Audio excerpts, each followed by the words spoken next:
El índice de Gini es una medida de desigualdad en relación a la distribución de los ingresos. Este índice se calcula a partir de la curva de Lorentz, que se representa aquí en color rojo y que muestra la línea de igualdad perfecta. Si bien existen muchas metodologías para calcular el índice de Gini, nosotros nos quedamos con esta forma en medida de que nos parece la más práctica. Para poder interpretar los resultados del índice de Gini que encontraremos a continuación, cabe resaltar que si el índice de Gini es de 0, estamos hablando de una igualdad total, mientras que si el índice de Gini resulta ser 1, vemos que es una desigualdad total. Para poder aplicar el índice de Gini con esta fórmula, en primer lugar tenemos que ordenar los datos por porcentajes de población. Pasamos a calcular los porcentajes acumulados tanto de la población como del ingreso. Y para poder aplicar la fórmula que vimos en la diapositiva anterior, necesitamos calcular ciertos puntos que no teníamos en la tabla número 2, pero que calculamos a raíz de estos datos. Listo. Una vez que tenemos estos datos, podemos calcular lo que son las áreas parciales y encontramos estos 4 datos que usaremos a continuación. Para el punto número 4 debemos sumar las áreas parciales y vemos que tenemos un resultado de 0.7 aproximadamente. Aplicando la fórmula y encontramos un índice de Gini de 0.26. El índice de desarrollo humano. Para la metodología de cálculo se basa en los siguientes 4 pasos. Vemos el cálculo de indicador de salud, el indicador de escolaridad, el indicador de nivel de vida y por último el cálculo del índice de desarrollo humano. La escala de este indicador va de 0 muy bajo a 1 muy alto. ¿Dónde podemos encontrar los datos? Los datos se pueden encontrar en la INEC, en la Encuesta Nacional de Empleo, Desempleo y Subempleo y en los datos del Banco Mundial. Para el cálculo, tenemos los datos en el Ecuador en el año 2019, con la esperanza de vida, promedio de escolaridad, esperanza de escolaridad y el ingreso nacional bruto per cápita ajustado por paridad de poder adquisitivo. Vemos el indicador de salud, reemplazamos nuestra esperanza de vida, menos el valor mínimo y el valor máximo, y nos sale a 0,88. En el indicador de escolaridad, igual reemplazamos nuestros datos en la fórmula y nos sale a 0,71. El indicador de nivel de vida, igual reemplazamos los datos en la fórmula y nos sale a 0,73. Para el cálculo del índice de desarrollo humano, reemplazamos nuestros indicadores en la fórmula y nos sale a un índice de desarrollo humano de 0,769. La tasa de mortalidad bruta. La metodología de cálculo se basa en la siguiente fórmula, la que define el número de muertes por cada 1000 habitantes. Este indicador es muy importante ya que evalúa las condiciones de salud pública y calidad de vida en una población. ¿Dónde podemos encontrar estos datos? El número de defunciones o muertes podemos encontrar en publicaciones anuales del INEC y la población total podemos encontrar en proyecciones demográficas del INEC o estimaciones de la CEPAL. Para nuestro cálculo, si, utilizamos datos en el año 2022 en el Ecuador, con un total de defunciones de 89.946 y una población total estimada de 18 millones. Reemplazamos nuestros datos en la fórmula y tenemos una tasa de mortalidad bruta de 5 muertes por cada 1000 habitantes. Esto indica que la mortalidad en el Ecuador en el año 2022 es relativamente baja. Tasa de mortalidad infantil. Como parte de la metodología tenemos primero la selección del periodo específico en donde se desea calcular la tasa de mortalidad infantil. Segundo, tenemos la obtención del número total de muertes en niños menores de 1 año durante el periodo seleccionado. Y por último, obtenemos el número total de nacidos vivos registrados en el mismo periodo. Los datos se pueden obtener en la INEC y en la CEPAL. Ahora, como ejemplo, tomaremos el año de 2022. En 2022 se registraron 250.277 nacidos vivos y en muertes menores de 1 año se registraron 2.152.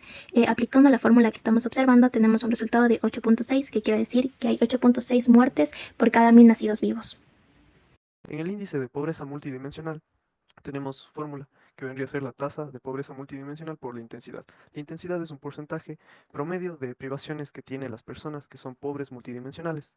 Este índice de pobreza multidimensional pues es un índice acotado entre 0 y 1, donde 1 significa que todos los hogares son pobres en todos los indicadores y 0 en caso de que ningún hogar sea pobre multidimensional. Pues su análisis es un indicador más inclusivo que refleja las mediciones tradicionales de la pobreza. Refleja como múltiples carencias que afectan a las personas simultáneamente, permitiendo identificar necesidades específicas y focalizar políticas públicas para erradicarlas. El Producto Interno Bruto. El Producto Interno Bruto, el PIB, es el indicador más representativo del desempeño económico de un país, reflejando la producción total de bienes y servicios durante un periodo determinado. Contamos con 3 enfoques, el de producción, el de gasto y ingreso. En el enfoque de producción, pues su fórmula sería la suma del valor agregado generado en actividades económicas como la agricultura, la industria y los servicios. Descontando consumos intermedios, estos incluyen ajustes por impuestos y subsidios. Este enfoque permite entender qué sectores generan más riqueza en el país. Si el PIB crece, indica que la economía produce más bienes y servicios, pero si decrece puede reflejar crisis o recesión. En el enfoque gasto, su fórmula sería la suma del consumo de las familias más la inversión más el gasto público y las exportaciones netas. Representa la demanda agregada. En su análisis, pues este enfoque es muy útil para evaluar el dinamismo del gasto interno y externo. Si las importaciones superan a las exportaciones, el PIB puede disminuir, lo que indica dependencia del extranjero. Por otro lado, un gasto público alto puede estimular la economía, pero también puede generar déficit fiscal si no se controla. En el enfoque ingreso, pues se tiene que calcular desde el lado de los ingresos, que sería el salario más los impuestos netos, más el excedente bruto de explotación, que sería el EVE, y más los ingresos mixtos. En su análisis tenemos que este enfoque ayuda a entender cómo se distribuye la riqueza generada en la economía.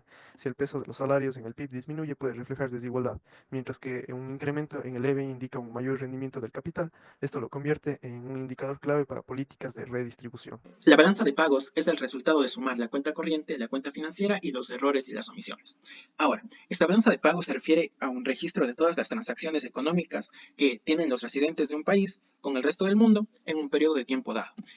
El primer apartado, que es la cuenta corriente, por su fórmula, vemos que es el resultado de la diferencia entre las exportaciones y las exportaciones, más la renta neta y más las transferencias netas. Este último apartado de transferencias netas hace referencia a las donaciones y las remesas, que son sumamente importantes para nuestro país. Si la cuenta corriente es positiva, hablamos de un superávit, mientras que si es negativa, tenemos un déficit. Muy bien, en cuanto a la cuenta financiera, vemos que este es un agregado de las inversiones directas, las inversiones de cartera, otras inversiones y los activos de reserva. Finalmente, los errores y omisiones nos sirven para ajustar la discrepancia entre distintas fuentes de información. Por ejemplo, si nosotros nos encontramos que la cuenta corriente y la cuenta financiera tienen un desbalance de, por ejemplo, 5 millones de dólares en errores y omisiones, sumaríamos o restaríamos esta cantidad para que quede cuadrado la balanza de pagos. Muy bien.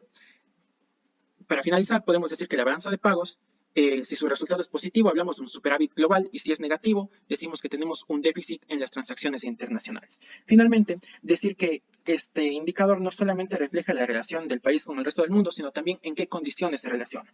Podemos decir que si nosotros tenemos una balanza de pagos positiva, entonces terminaríamos relacionándonos con el resto del mundo, ganando más de lo que gastamos en relación a esto. Mientras que, si nosotros tenemos una balanza de pagos negativos, podemos decir que nosotros estamos dependiendo del financiamiento externo. El índice de precios al consumidor. Como parte de la metodología tenemos primero que se calcula el índice de precios del ASPERS, como segundo punto se calcula el IPC del periodo y como tercer punto se calcula la tasa de inflación, lo cual permite ver la variación porcentual en el nivel general de precios entre dos periodos de tiempo. Los datos fueron obtenidos del Instituto Nacional de Estadística y Censos. Ahora, para calcular el índice de precios del ASPERS tenemos una pequeña tabla con únicamente 5 bienes. Como podemos ver, tenemos el precio en el año base, el precio en el periodo, que se va a calcular, la cantidad consumida y la ponderación. Lo que nos dice la fórmula del ASPERS es que es igual a la sumatoria del precio en el periodo que se va a calcular por la cantidad consumida sobre la sumatoria del precio en el año base por la cantidad consumida. Hacemos todos los respectivos cálculos y tenemos que el resultado es 1.30, lo cual nos indica que los precios en 2023 son un 30% mayores que en el 2014. Ahora vamos a calcular el IPC en el año 2022, lo cual necesitamos el costo de la canasta familiar básica en el periodo básico, que es 2014, y esta fue de 628,27, mientras que en el 2022 la canasta básica fue de 684,35. Aplicamos la fórmula que es el costo de la canasta en el periodo calculado sobre el costo de la canasta en el periodo base, reemplazamos los valores y tenemos que el IPC en el 2022 fue de 108,92. ¿Qué quiere decir esto? Que en promedio el precio en Ecuador aumentaron 8,92% respecto al año base, que es 2014. Ahora, para calcular la tasa de inflación en el periodo 2022 vamos a necesitar del IPC en 2021, lo cual fue de 105,27 y en el 2022, como ya calculamos anteriormente, es de 108,92. Aplicamos la fórmula que se visualiza y nos da un resultado de que existe una inflación de 3,5%. Ahora vamos por la formación bruta de capital fijo. Como parte de la metodología, primero calcularemos la inversión en la construcción, lo cual incluye construcción privada y pública. Como segundo, la inversión en maquinaria y equipo, que son la producción nacional, importaciones, menos exportaciones. Y por último, la inversión en otros activos fijos, activos intangibles, bienes duraderos de bajo costo e inversiones especiales. Los datos se pueden obtener del Banco Mundial o de la CEPAL.